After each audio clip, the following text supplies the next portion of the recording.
로마서 6장 12절에서 14절 말씀입니다.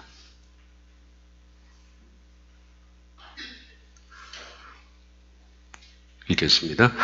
그러므로 너희는 죄가 너희 죽을 몸을 지배하지 못하게 하여 몸의 사욕에 순종하지 말고, 또한 너희 지체를 불의의 무기로 죄에게 내주지 말고, 오직 너희 자신을 죽은 자 가운데서 다시 살아난 자같이 하나님께 드리며 너희 지체를 의의 무기로 하나님께 드리라. 죄가 너희를 주장하지 못하리니 이는 너희가 법 아래에 있지 않고 은혜 아래에 있음이라. 아멘.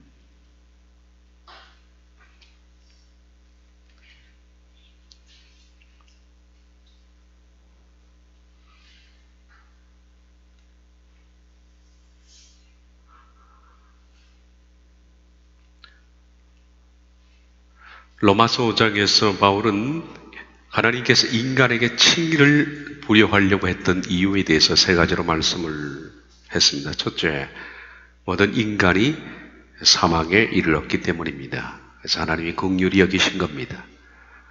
그래서 먼저 사망에 이른 인간에게 사망 진단서인 율법을 먼저 주셨습니다. 그래서 율법은 모든 인간을 죄 안에 가둔 겁니다. 그 다음 복음을 주셨는데 세 번째 칭의를 시작하신 겁니다. 하나님께서는 인간을 불쌍히 여기셔서 구원하기 위해서 칭의를 시작하셨습니다. 그것이 로마서 5장에서 바울이 말하는 하나님께서 칭의를 시작하신 이유입니다. 6장은 이렇게 시작된다라고 했습니다. 그런즉이라고 시작했습니다. 다시 말하면 5장에서 하나님께서 칭의를 시작한 것에 대한 우리의 반응입니다. 하나님께서 해놓으신 칭의에 대해서 우리가 어떤 반응을 가져야 하나? 그렇다면 우린 어떻게 반응해야 하나? 복음에 대한 반응입니다. 우리가 반응하는 것은 6장에서 세 가지 동사로 제가 압축해서 설명을 했습니다. 그래서 6장을 중요하게 결정짓는 세 가지 동사입니다. 여기라, 그리고 들이라, 이르라 라는 단어입니다. 칭의의 복음 앞에서 우리가 어떻게 살 것인가? 첫째, 여기라. 1절부터 11절 사이의 핵심 구절은 11절입니다. 이와 같이 너희도 너희 자신을 죄에 대하여는 죽은 자요 그리스도 예수 안에서 하나님께 대하여는 살아있는 자로 여길지니라. 두 번째, 들이라. 12절부터 14절 핵심 구절은 13절입니다. 또한 너희 지체를 불의의 무기로 죄에게 내주지 말고 오직 너희 자신을 죽은 자 가운데서 다시 살아난 자같이 하나님께 드리며 너희 지체를 의의 무기로 하나님께 드리라. 세 번째, 칭의에 대한 우리 반응입니다.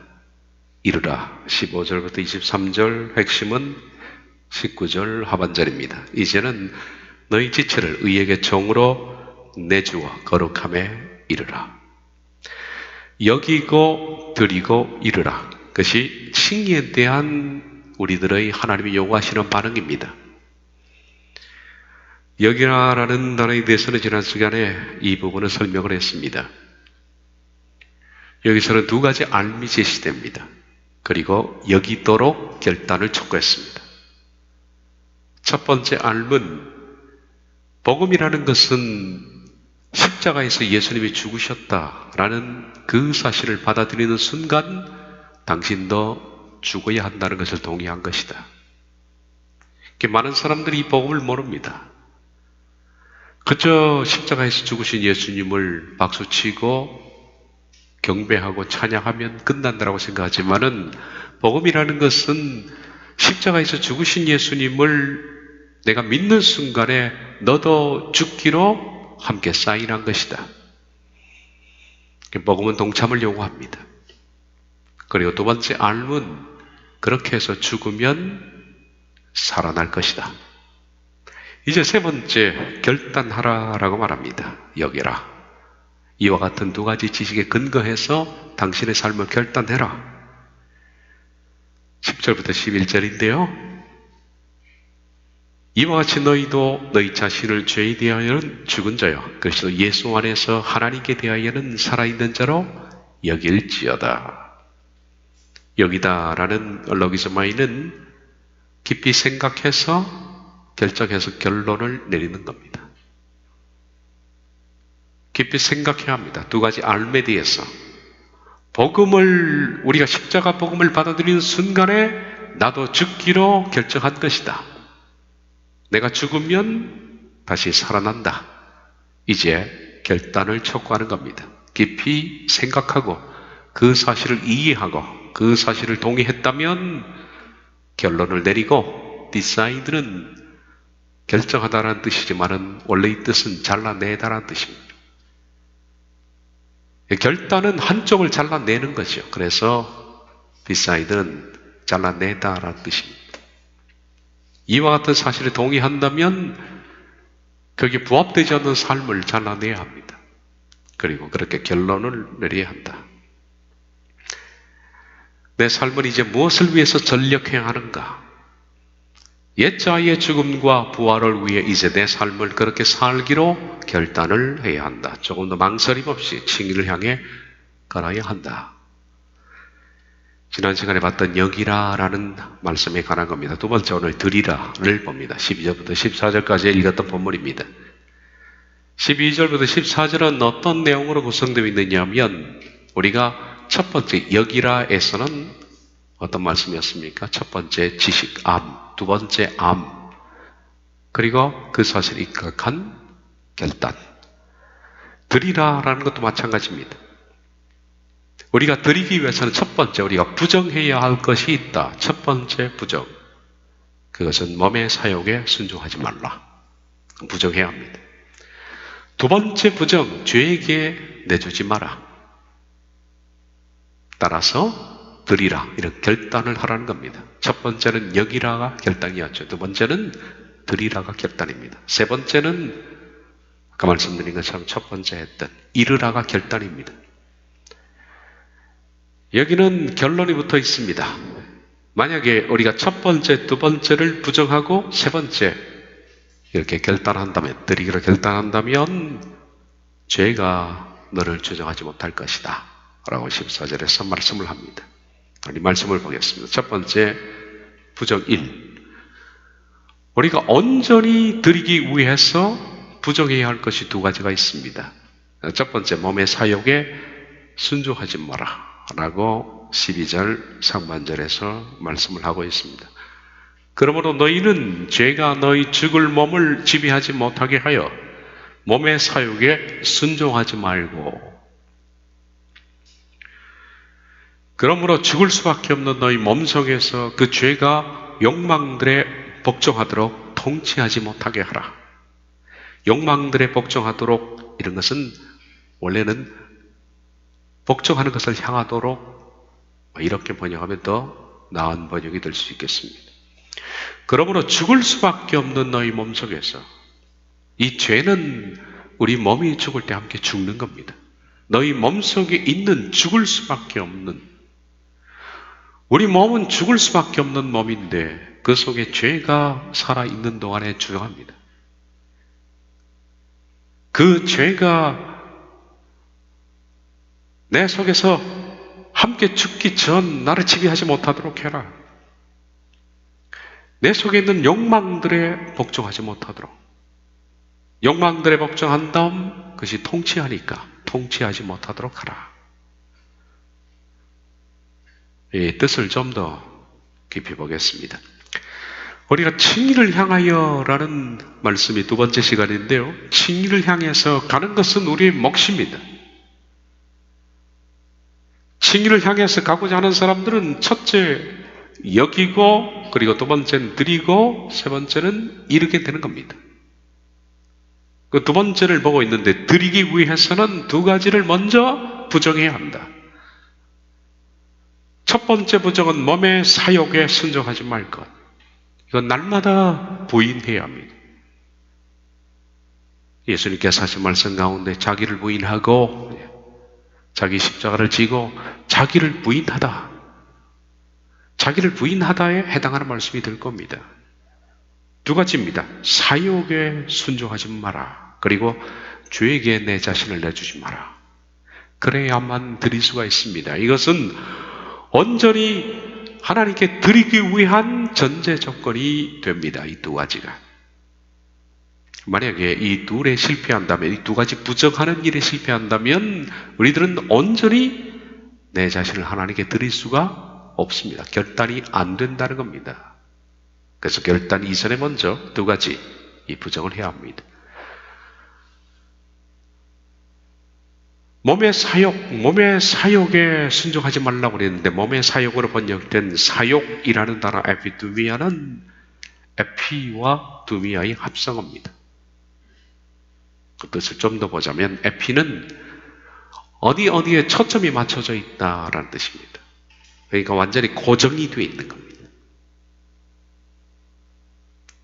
마음이 고정이 돼버린 겁니다. 그리고 두미아는 갈망입니다. 갈망도 보통 갈망이 아니죠. 열정적인 갈망입니다. 그러므로 에피두미아라는 이 단어의 뜻은 내 마음속에 열정적으로 갈망해서 어떤 하나에 내 마음이 시선이 고정된 상태, 그게 내 마음이 가 있는 겁니다. 그게 완전히 내 마음이 여지부종이 되어 있는, 거기에 꽂혀 있는 상태, 그게 사욕이라는 뜻입니다. 사욕. 다시 말하면 우리의 육체는 끊임없이 육신적인 것들에 대한 갈망이 있습니다. 누구나 죄된 사람들은 다 그 몸속에 육신적인 것에 대한 갈망이 다 있다. 몇 주 전에 말씀드린 것처럼 죄는 아담을 통해서 세상에 들어왔습니다. 아담의 죄가 유전된다기보다 이 세상 구조가 타락된 겁니다. 세상 구조가 타락되어 있으니까 아이가 태어나서 인식이 들기 시작한 언제쯤 사리분별이 될까요? 그 아이가 사리분별을 하기 시작하면서부터 이전에 이 세상 타락된 구조에 오염됐던 부모, 어른들, 친척들, 그리고 주변 사람들로부터 자연이 그 구조에 함께 같이 오염이 되어가는 겁니다.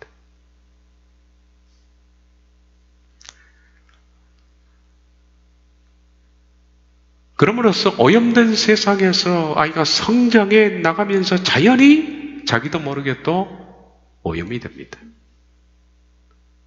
세상 구조가 타락되어 있기 때문에. 그래서 이 세상 구조 속에 휩쓰여 들어가면서 요한일서 2장 16절처럼 그 속에 이런 갈망들이 형성이 되는 거죠. 이런 세상에 있는 모든 것이 육신의 정욕, 안목의 정욕과 이생의 자랑이니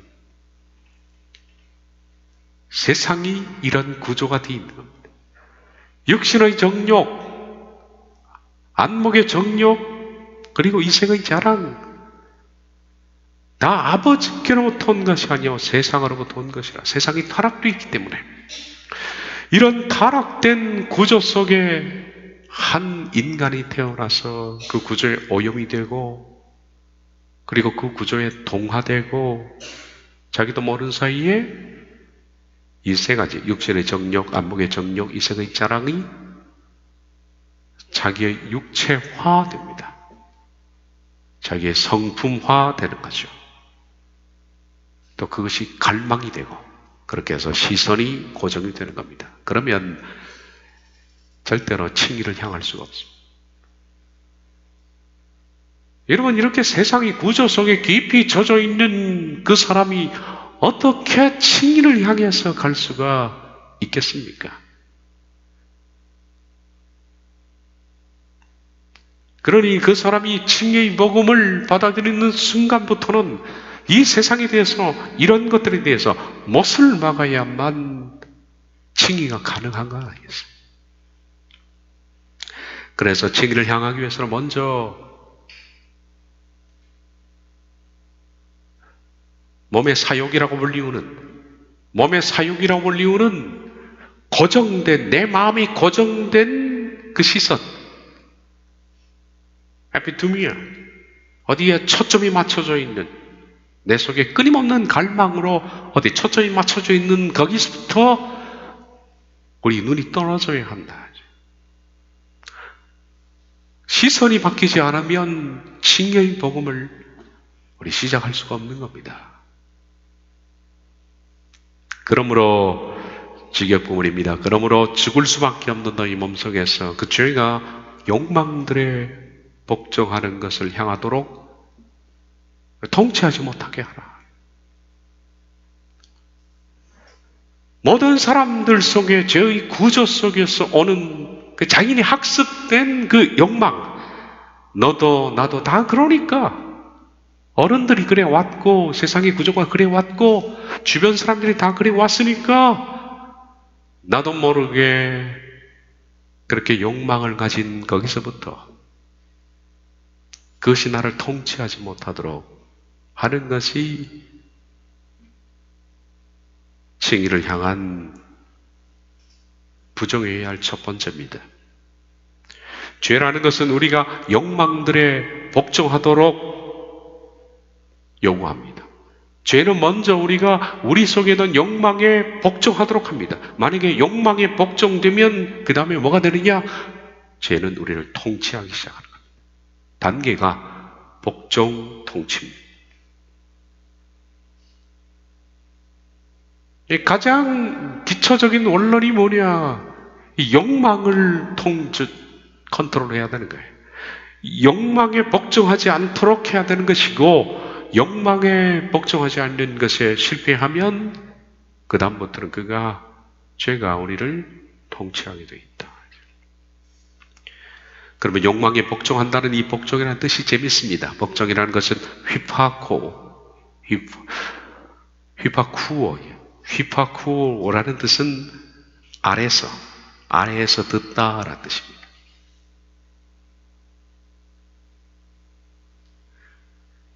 우리가 영어에서 understand가 있잖아요. understand.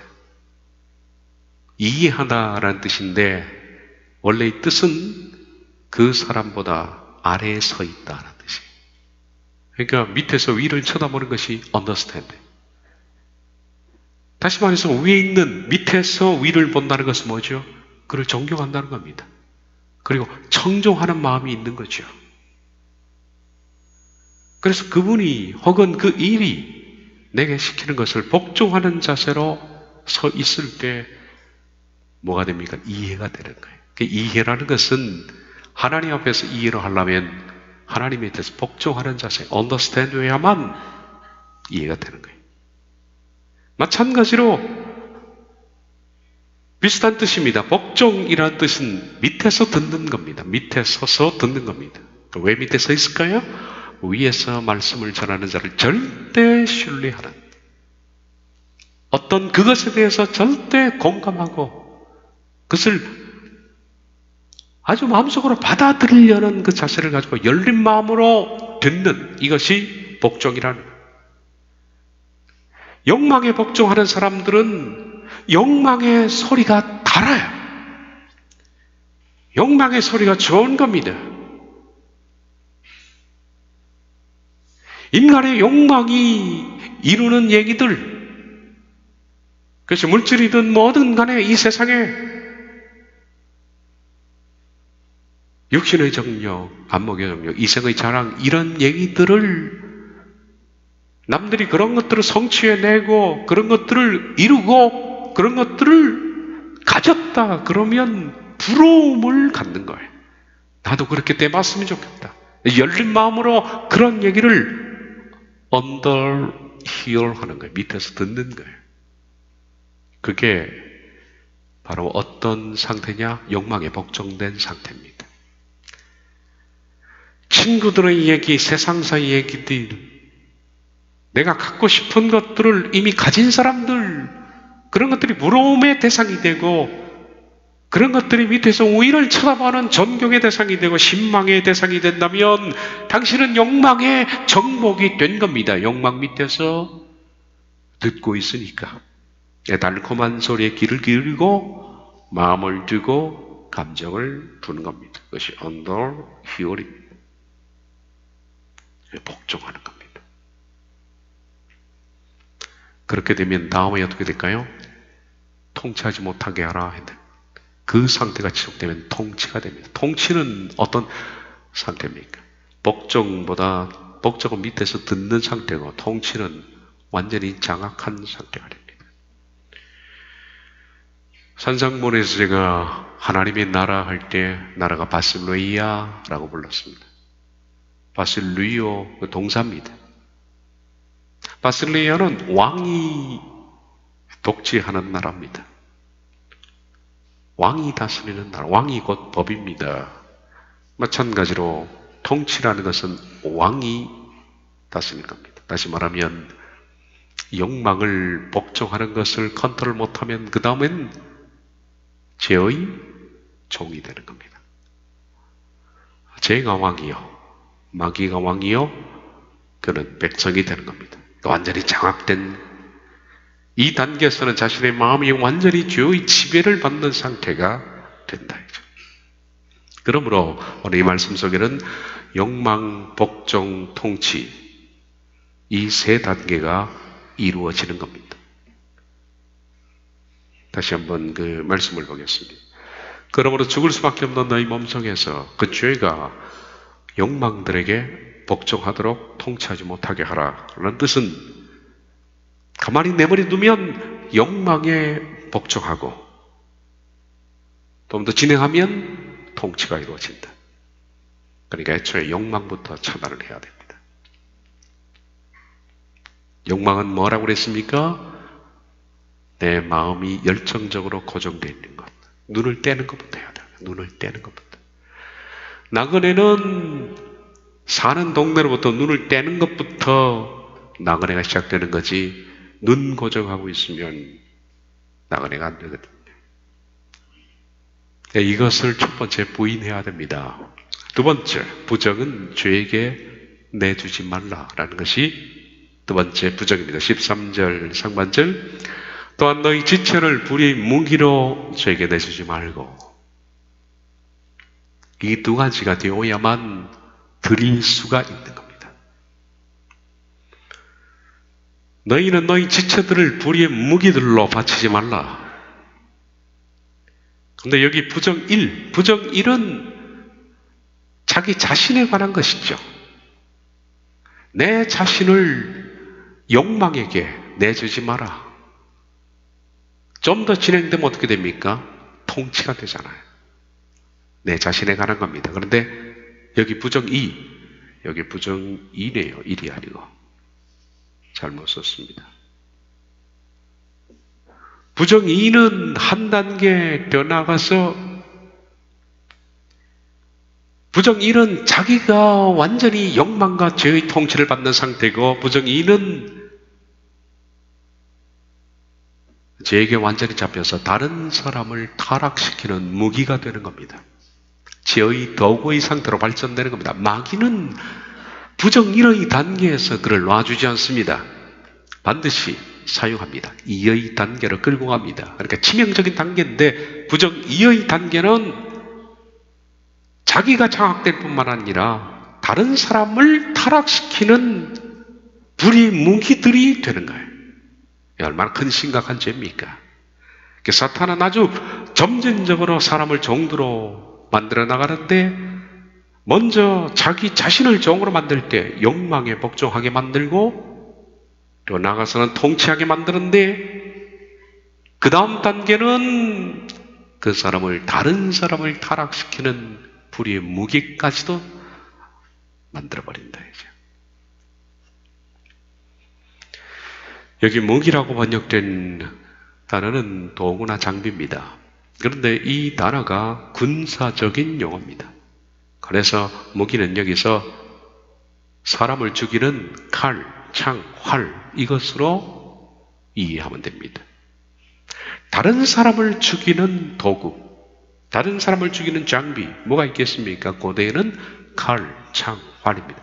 이걸 쏴서 사람을 죽이는 겁니다. 죽이거나 아니면 치명상을 입히는 병기들을 가르치는데 이런 것들에 대해서 네 자신의 지체를 다른 사람을 치명상을 입혀서 죽이는 무기들로 바칠 수가 있다는 거예요, 이게. 근데 실은 아까 말씀드린 것처럼 이 단계는 이미 자기 자신이 정복되었을 때 그 다음 단계로 다른 사람의 치명상을 입히는 단계까지 발전하는 겁니다. 욕망, 복종, 통치를 당한 이들은 그 다음으로 자신의 지체, 이 지체들을 이래야 돼. 지체라는 것은 문자 그대로 우리의 몸입니다. 손, 발, 입, 그리고 몸, 이런 것들을 다른 사람을 죽이는 무기로 들이지 말라라는 그 뜻입니다. 우리 주변에서 이런 사람들을 너무 많이 보죠. 참 많이 봅니다. 우린 한때는 신실했던 하나님의 사람들, 그래서 많은 사람들에게 신앙적인 존경을 받거나 하나님의 일에 대해서 업적을 남겼던 사람들, 그런 사람들이 어느 날 지금 바뀌어 있습니다. 오히려 그들은 수많은 사람들을 오늘 살인하는 살인병기로 바뀌어 있지 않습니까? 보십시오.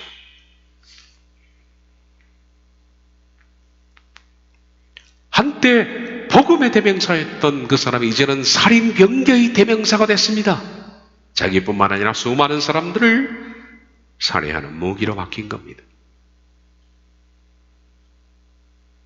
그런데 안타까운 사실은 그 주변에 아직도 너무나 많은 사람들이 남아있다.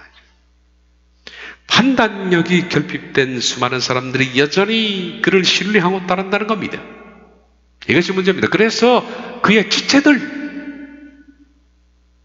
그 입에서 나오는 말들, 삶, 성경 해석, 가치관, 이런 것들이 예전에는 그러지 않았는데 지금은 수많은 사람을 죽이는 살인병기가 되어 있는 겁니다.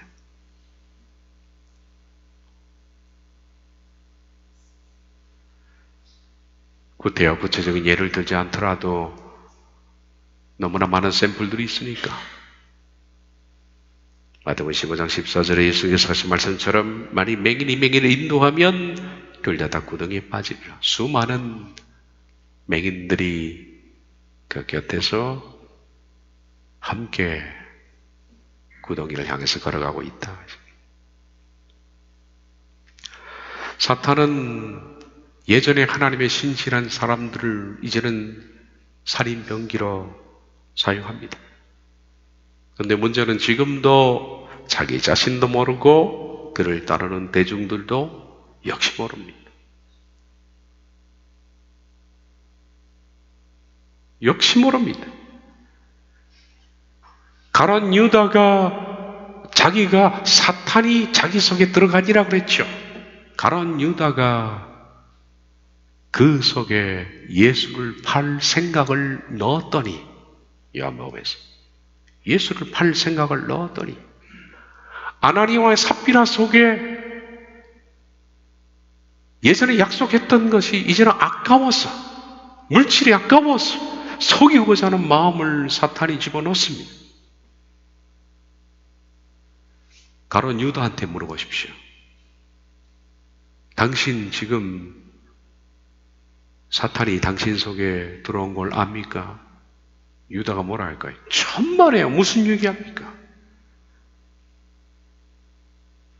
모릅니다. 아나니아와 삽비라 속에 사탄이 들어온 걸 그 부부가 알까요? 전혀 모릅니다. 그들은 신실한 하나님의 사람들이라고 자부를 하죠. 오늘 살인병기로 쓰이는 수많은 종들에게 가서 물어보십시오. 무슨 말입니까? 전혀 인정을 못합니다. 그런데 사탄은 그를 살인병기로 사용합니다. 그를 따르는 대중들도 마찬가지입니다. 잘 모릅니다. 사탄은 그렇게 하나 봐요. 그것이 사탄의 기가 막힌 기만술이 아니겠습니까? 그래서 사탄은 한때 신실하게 대중들의 지지를 받은 자들을 즐겨 사용한다. 언제 우리도 넘어질지 모릅니다. 조심해야 됩니다. 참 무서운 일입니다. 사람들에게 지지를 받고 사람들에게 인정을 받고 사람들이 어떤 신앙의 모델로 삼았던 사람들을 사탄이 타락시키면 그가 뭐가 될까요? 살인병기가 된다. 불법의 무기가 되는 거죠. 그러므로 대중 앞에 서는 사람을 위시해서 믿음으로 신실히 가는 사람들은 조심할지니 자칫 잘못하면 우리가 살인병기가 될 수가 있다. 도대체 그 사람에게 어떤 일이 벌어졌을까요? 그 이유는 다른 사람에게 불의의 무기가 되는, 다른 사람을 그래서 영혼을 죽이는 살인 무기가 되는 그 일은 바로 본인 자신 속에 욕망을 처리하지 못해서 그런 겁니다. 다시 말하면 그가 죄에 넘어진 겁니다. 우리도 죄에 넘어지면 살인병기가 되는 겁니다. 저도 죄에 넘어지면 제가 어느 순간에 여러분을 죽일 수 있는 살인병기가 되는 겁니다. 한순간입니다, 이것이. 참 무서운 일입니다. 또 사탄은 그 점을 노리고 있겠죠. 신실하게 인정을 받는 사람들을 사탄은 넘어뜨리기만 하면 수많은 사람을 죽이는 살인병기가 되니까 말입니다. 자신이 죄에게 굴복이 된 겁니다. 우리가 첫 번째로 읽었던 부정 1, 이걸 못해서 부정 2의 단계가 온 거죠. 그러므로 너희는 죄가 너희 몸을, 죽을 몸을 지배하지 못하게 하여 몸의 사육에 순종하지 말고, 그러므로 죽을 수밖에 없는 너희 몸 속에서 그 죄가 욕망들에 복종하도록 통치하지 못하도록 하라. 이게 안 됐어요.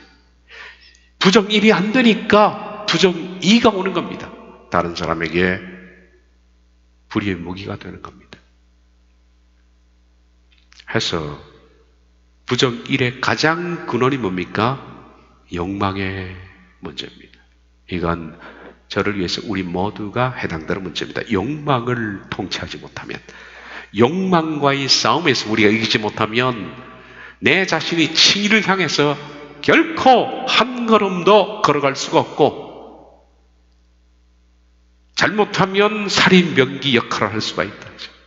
그러므로 내 속에 끌어오르는 그 욕망들, 욕망에 복종하는 것, 아까 말씀드렸죠. 복종이라는 단어가 under here, 밑에서 듣는 것. 부러워하고 갖고 싶어하고 세상사에 동의하고 성공한 사람들 얘기, 성공한 자식들을 둔 부모의 얘기들, 세상에서 잘된 얘기들, 그런 일이 되면 마음이 함께 동요하고 시기도 나고, 시기한다는 것은 동의한다는 겁니다. 똑같은 거 아니에요. 시기나 동의나 뭐가 다릅니까? 동의하되 내가 못 가지면 시기하는 거예요. 시기하고 동의하고 같은 생각을 가지고 있고 같은 관점을 가지고 있고 같은 부러움을, 시기심이 있고, 그 욕망을, 그 속에 고정된 마음을 처리하지 못했어요. 그걸 처리하지 못하면 언젠가는 사탄이 그를 통치하게 됩니다. 통치하게 되면 불의의 무기가 되는 거예요. 한순간의 문제라고, 한순간에. 누구든지 이 문제를 근원적으로 다루지 못하면 그렇게 됩니다. 그러므로 우린 이 모든 원인의 가장 원천적인 문제, 욕망의 문제를 철저히 다스려야 한다. 야고보서 1장 14에서 17을 보면 오직 각 사람이 시험을 받는 것은 자기 욕심에 끌려 미혹됨이니 욕심이 잉태한 즉 죄를 낳고 죄가 장성한 즉 사망을 낳느니라. 내 사랑하는 형제들아 속지 말라. 우리가 욕심이 죄를 낳고 죄가 사망을 낳는 그 불행한 일을 겪지 않으려면 우리가 다음과 같은 사실에 대해서 분명히 알아야 한다. 다음과 같은 사실이 뭘까요? 온갖 좋은 은사와 온전한 선물이 다 위로부터 빛들의 아버지께로 내려오나니 그는 변함도 없으시고 회전하는 그림자도 없으시니라. 이 사실을 분명히 새겨두어야만 한다. 그래야만 욕심, 죄, 사망, 이 절차를 우리가 이겨낼 수가 있다. 이 세 가지는 제가 야고보서 강의하면서 말씀드렸습니다. 세 가지를 우리는 신뢰해야 돼. 첫째, 나는 가장 좋은 것을 받고 있다. 가장 좋은 은사와 선물이 나 위로부터 빛들의 아버지께로 내려오나니 그는 변함도 없고 회전하는 그림자도 없으시니라. 하나님은 변함이 없다. 빛들의 아버지께로부터 내려오나니 그는 나의 아버지다. 이 세 가지를 유념하자. 야고보서에서 그렇게 말씀드렸습니다. 우린 이미 가장 좋은 것을 받고 있다. 이 사실을 놓치면 허영 시장에서 마치 굶주린 거지처럼 물품들의 마음을 빼앗기고 허덕일 수밖에 없다. 근데 본인이 배부른 사람들은 절대 구걸하지 않습니다.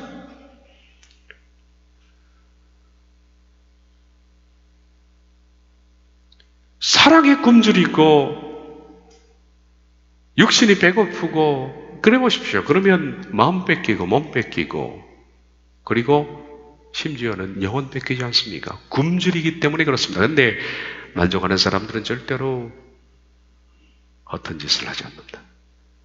이걸 아십니까? 우린 이미 가장 좋은 것을 받고 있다. 그래야만 욕망, 죄, 사망을 이길 수가 있다. 이 절차를 말입니다. 욕망의 처리 문제입니다. 야고보서 강의했을 때 했던 말씀들인데 이어보겠습니다. 나는 가장 좋은 것을 받고 있다. 온갖 좋은 은사와 언제나 선물이 다 위로부터 빛들의 아버지께로 내려오나니 자기 욕심에 끌려 미혹될 때 그 순간 우리는 그것을 가장 좋은 것이라고 생각합니다. 욕심에 끌려 미혹될 때 가장 좋습니다. 저것만 가지면 가장 아름답고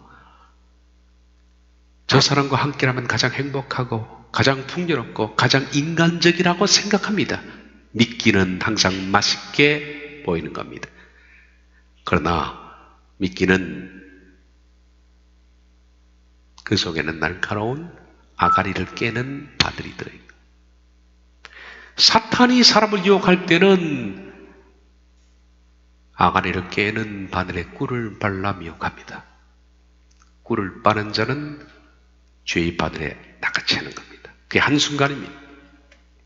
창세기 3장 6절에 여자가 그 나무를 본즉 먹음직도 하고 보암직도 하고 지혜롭게 할 만큼 탐스러운 나무인지라 그 속에는 지어의 갈고리가 들어있죠. 그 순간을 잊지 말아야죠. 나는 그 순간에 그런 것들이 내가 굶주렸기 때문에 좋아 보이는 겁니다. 근데 이미 당신은 가장 좋은 것을 받고 있습니다. 언제? 하나님이 언제 주셨느냐? 좋은 것의 기준이 얼마나 세속적이면 물질이라든지 사람이라든지 집이라든지 여기에 둬서 그런 겁니다. 가장 좋은 것은 하나님이십니다. 가장 좋은 것은 하늘나라에 있는 겁니다. 하나님은 그것을 주시기 원하는데 우리는 워낙 세속적이니까 그게 좋아 보이는 겁니다. 그 썩어 빠진 쓰레기 더미가 좋은 겁니다. 근데 하나님은 이미 위의 것을 주신 거예요. 가장 좋은 은사와 선물이 다 위로부터 빛들의 아버지께로 내려오나니 사람들은 위로부터 내려오는 선물이 싫은 거예요. 돈이 좋고 집이 좋고 당장 이런 것들이 좋은 거예요. 이때 속지 마라. 내 사랑하는 형제들아 속지 마라. 하나님이 주시려고 하는 것은 선하며 완전한 것입니다. 우리가 좁은 길을 걸으려 할 때 우리의 마음의 양심을 부드럽게 하시며 가장 좋은 선물입니다. 좁은 길을 걷는 자에게 악을 이길 힘을 주시고 의지를 새롭게 하시고 성령의 감화를 주셔서 그 사랑 안에서 그분의 품성을 담도록 은혜를 계속 내리시는 이것이야말로 하늘로부터 내려오는 가장 좋은 은사와 선물이 아닙니까? 천국을 소유하도록 만드는 그것이야말로 가장 좋은 것인데 사람들이 이것이 싫은 거예요. 그것이 복이라고 생각하지 않습니다.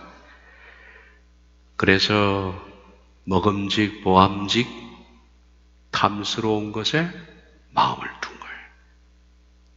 그래서 우리가 원하는 것은 지금 영원한 것이 아니라 세속적인 것이며 그 사탕 속에 독이 든 것을 빨려고 하는 겁니다. 그것을 빠는 순간 그 속에 독이 들어있는 거예요. 유혹을 이기려면 나는 이미 하늘로 배부르다. 예수님께 그랬지 않습니까? 제자들이 양식을 가져와서 라비어 잡수소서. 예수님이 그러십니다. 나는 이미 배부르다. 내가 먹을 양식은 아버지께서 이미 주셨다. 그랬더니 누가 빵을 사왔는가? 그러고 있지 않습니까? 하나님은 변함이 없으십니다. 그는 변함도 없으시고 회전하는 그림자도 없으시니라. 우리를 사랑하시는 하나님이 변함없는 사랑을 잊지 말. 그 사랑을 배반하지 말지니 그분은 우리가 약속대로 좁은 길을 걷는다면 우리에게 의에 거하는 바 새 하늘과 새 땅을 반드시 허락하신다. 이 약속은 변개되거나 취소되지 않는다. 세 번째, 바로 그분이 나의 아버지시다. 그가 그 피조물 중에 우리로 한 천 열매가 되게 하시려고 자기의 뜻을 따라 진리의 말씀으로 우리를 낳으셨느니라. 하나님 우리를 낳으신 아버지다.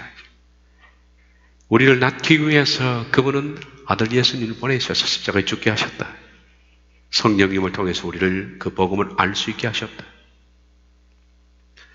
이 사실을 알진데 어떻게 욕망에 끌려서 죄를 짓고 죄가 장성하여 사망에 끌리도록 내 자신을 방치하겠는가? 하나님이 이 사랑을 안다면. 그래서 우리는 앞에 두 가지 부정이 있죠. 부정. 첫 번째 부정은 자기 자신에 대해서는 부정. 두 번째는 불의 무기로 다른 사람을 살인병기로 내 자신을 쓰도록 하는 것에 대한 부정. 이제는 결단해야 됩니다. 드리라. 이 앞선 두 가지가 부정이 되면 비로소 우리는 바로 드릴 수가 있는 겁니다. 이게 안 되면 밤낮 내 자신을 받으소서 절대로 드릴 수가 없습니다. 13절 하반절, 오직 너희 자신을 죽은 자 가운데서 다시 살아난 자 같이 하나님께 드리며 너희 지체를 의의 무기로 하나님께 드리라. 불의의 살인병기가 아니라 이제는 뭐예요? 다른 사람을 의의 무기로. 아까 살인병기, 불의의 무기와 반대되는 것이 의의 무기입니다. 이제는 우리가 이 두 가지가 부정이 안 되면 어떻게 돼요? 이 두 가지가 부정이 안 되면 다른 사람의 영혼을 죽이는 살인병기가 되지만은 이 두 가지가 부정이 된 사람은 다른 사람을 살리는 의의 병기가 된다. 의의 무기가 된다. 그렇게 되도록 우리 자신을 하나님께 드리라. 그리고 그렇게 된다면 죄가 자기를 주장하지 못한다 라고 14절에 말씀합니다. 죄가 너희를 주장하지 못하리니 내 자신이 의에 다른 사람의 생명을 살리는 생명의 병기가 된다면 죄는 너희를 주장하지 못할 것이다. 이는 너희가 법 아래 있지 않고 은혜 아래 있습니다. 법 안에 있다는 것은 율법 안에 있다는 것인데 율법은 사망 것이 아닙니까? 법 안에 있다는 것은 하나님께서 너희를 법대로 다루시지 않는다. 은혜, 곧 호의와 친절로 대하신다. 그런 사람을 하나님이 호의, 친절로 대하신다. 하나님의 은혜는 칭의를 향하여 가는 자들에게는 반드시 필수적인 것입니다. 그래서 그에게 하나님은 호의적인 마음을 가지시고 그를 친절히 대하신다. 결론입니다. 다시 한번 정리를 해봅시다. 로마서 6장 12절부터 14절 두 번째 드리라. 우린 첫 번째 결단해야 됩니다. 여기라. 그죠? 여기라. 여기라 이 결단은 뭐였습니까? 첫 번째 두 가지 암. 십자가의 복음을 받아들이는 순간에 나도 죽었다는 것을 동의한. 내가 죽으면 주님이 나를 살리신다. 이 사실을 안다면 여기라 결단하라.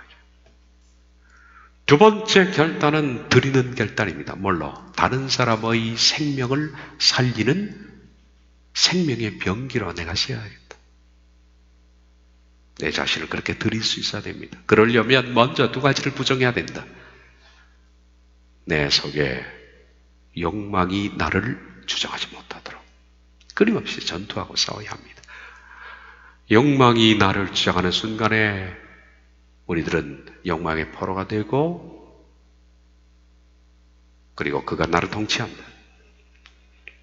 그 다음 단계는 다른 사람을 죽이는 살인병기로 죄에게 내주는 단계가 된다. 이 두 가지를 부정한다면 우리들은 온전히 다른 사람을, 많은 사람을 주 앞에 인도하는 생명의 병기로 쓰여지게 될 것이다. 드리라. 그리고 그런 사람에게는 제가 그를 주장하지 못할 것이다. 이제 우리 세 번째는 다음에 우리가 나누도록 하겠습니다. 세 번째는 뭐였죠?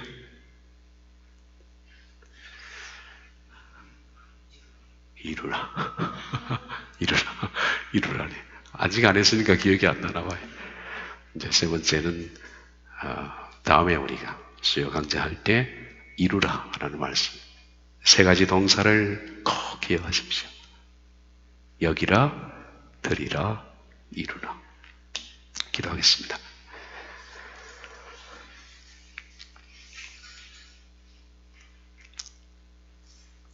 너희가 죄와 싸우되 아직 피 흘리기까지 싸우지 아니하였다 라고 하신 히브리서 말씀의 지적을 생각하며, 피 흘리기까지 내 자신을 이 욕망으로부터의 전투에서 이기지 못한다면 우린 노예가 되고, 내 자신만 노예가 되는 것이 아니라 다른 사람을 죽이는 살인병기가 될 수 있는 이 무서움 앞에 직면해 있으니, 이 말씀으로부터 누구든 자유할 수 있는 사람은 아무도 없습니다. 행여 우리가 그렇게 될까봐 두렵습니다. 해서 철저히 예수님께서 하신 말씀처럼 나를 따라오거든 날마다 제 십자가를 지고 자기를 부인하고 따르라 한 것처럼 우리가 부인하고 부인하면서 내 자신을 다른 사람이 하나님 앞에 인도하게 되는 생명의 명기로 사용되게 해 주시옵소서. 예수님의 이름으로 기도하옵나이다. 아멘.